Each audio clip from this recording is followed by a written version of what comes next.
remember when I first got to Charlotte, when I first moved here, and a friend and I were riding around Charlotte. I didn't know that sections of Charlotte were named after the 7 churches of Revelation. And we ran into this sign that said, "Welcome to Laodicea." And we both said at the same time, as Harry Bazell, we both said, "I wouldn't want to live in there." You know, and anyway, I felt a rebuke in my spirit when I said that. I went back and checked out, Laodicea, the lukewarm church, the one the Lord said he was going to vomit out of his mouth. There's no greater offense in a relationship than indifference. Better to be hot or cold. Indifference is the worst insult or offense in any relationship. The Lord said, "You're lukewarm, I'm going to vomit you out of my mouth." That's pretty serious.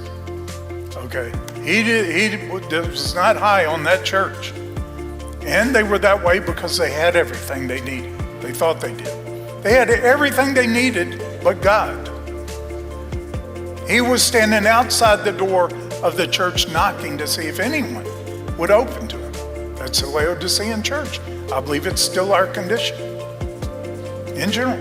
But do you know that the greatest promises given to any of those churches were given to Laodicea?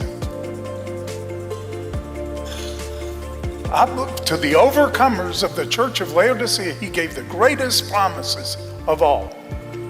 That if they opened to him, any who would open to him, he would come in and he would sup with them, eat with them. He's going to provide their food. When Peter said, "You're the Christ, the Son of the living God," to Jesus, and Jesus said back to him, "Blessed are you, Peter.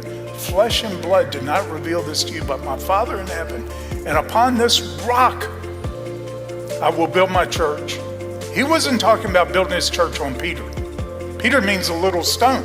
He was talking about the rock that getting revelation straight from the Father is. I tell you, you can have opinions about anything, even strong opinions about any doctrine, but there you can be pressured into compromising. Unless you have gotten it straight from the Father, that's a rock you will not compromise. Is the truth. And that is the rock he's going to build his church on. To me, that's what it means that he's going to come in, provide us our food directly. The overcomers. I think the reason they get the greatest promises is because perhaps the hardest thing to overcome is that lukewarm spirit. Or where we think we have everything. We don't need anything else. But he says anyone that can keep their zeal for him, keep their fire for him, in the middle of this lukewarm church, he's going to give them the greatest rewards we could get. Now, what was the other one? If anything was better than it's better than receiving our food straight from him, but certainly up there with it, he tells them, "And you who overcome that condition of my church, you're going to get to sit with me on my throne. You're not going to be like the great company that stands before the throne. You're going to be with me on it."